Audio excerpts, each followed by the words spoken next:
ধর্ষকের মৃত্যুর আগে ধর্ষী তাকে মৃত্যুবরণ করতে হয়। এটা হচ্ছে আমাদের সোনার বাংলাদেশ। একজন ধর্ষকের জীবনের মূল্যটা এত বেশি যে তাকে ফাঁসির মঞ্চে দাঁড় করা যাবে না। আমরা বাংলাদেশে কয়জন ধর্ষকের নাম জানি যাকে কঠোর থেকে কঠোরতম শাস্তি দেওয়া হয়েছে, যাকে ফাঁসির মঞ্চে দাঁড় করা হয়েছে? আমরা কি আদৌ কেউ জানি না। অথচ আমরা কতগুলো যারা ধর্ষিত হয়েছে তাদের নাম জানি। অনেক বড় এই লিস্ট, আসলে অনেক বড়, বলে শেষ করা যাবে না। কুমিল্লার তনু, মাগুরার আসিয়া, 2 দিন আগেও কিশোরগঞ্জে 8ম শ্রেণীর একটি ছাত্রীকে বাসা থেকে তুলে নিয়ে ধর্ষণ করা হচ্ছে। বাবার হাতে মেয়ে ধর্ষিত হচ্ছে, ভাইয়ের হাতে বোন ধর্ষিত হচ্ছে। আমরা আসলে নিরাপদটা কোথায়?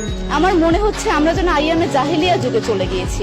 মাঝে মধ্যে মনে হয় এর থেকেও খারাপ সময় আছি আমরা, কারণ ওই যুগে মেয়েরা অ্যাটলিস্ট সম্মান নিয়ে মৃত্যুবরণ করতে পারত। জন্মের পরপর জ্যান্ত মাটিতে পুঁতে দেওয়া হতো, আর আমাদের ধর্ষণ করে নির্মমভাবে তারপর মৃত্যুবরণ করতে হচ্ছে।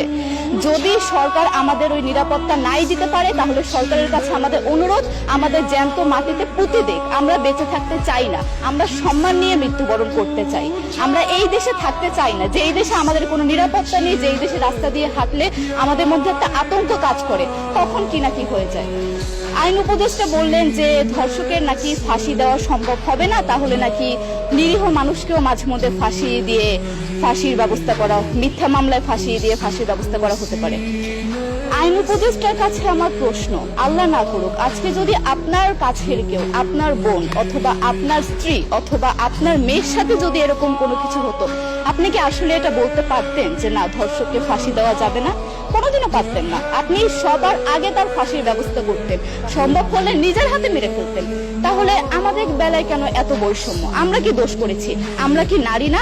আমরাও তো কারো বোন, আমরাও তো কোনো বাবার সন্তান, আমাদেরও তো বেঁচে থাকার অধিকার আছে, তাই না? কিছু হলে মেয়েদের পোশাকের দোষ দেওয়া হয়। আমার কাছে প্রশ্ন, একটা 8 বছরের শিশুর মধ্যে এরকম কি থাকতে পারে যেটা একটা পুরুষকে অ্যাট্রাক্ট করবে, যেটা একটা পুরুষকে সিরিয়াস করবে? সেরকম হলে আসলে ধর্ষণ করা হতো সবসময় প্রাপ্তবয়স্ক মহিলাকে। কিন্তু আমরা আসলে পরিসংখ্যান গবেষণা করলে দেখতে পারি যে ধর্ষক সবচেয়ে বেশি করা হচ্ছে শিশুদেরকে, কিশোরীদের সবচেয়ে বেশি ধর্ষণ করা হচ্ছে। দৃষ্টিভঙ্গি পরিবর্তন করুন, চিন্তা ভাবনা পরিবর্তন করুন, ধর্ষকদের আইনের আওতায় আনুন।